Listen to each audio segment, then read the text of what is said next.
Like my colleague Deputy Dillon, I fully support the principle of this motion and indeed of the legislation that we progress to a living wage over the lifetime of this government, and that is at the very heart of government policy.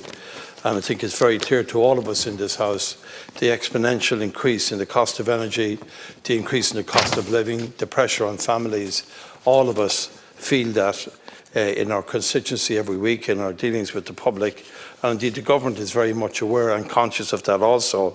And in particular, I would just draw attention, notwithstanding the comments that were made by other people here today on the opposition benches, that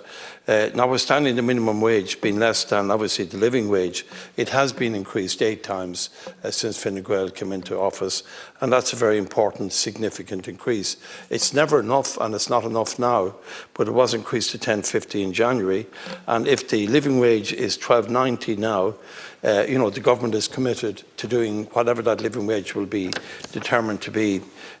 by the end of the time of the programme for government. And also, people spoke as if there was no intervention from the state in relation to the subsidising the cost of petrol and diesel. The government has spent significant money, and rightly so, in subsidising the cost of fuel, in subsidising, I know as a one-off payment to homes, the cost of the ESB, and also by reducing the cost of drugs. And indeed this week,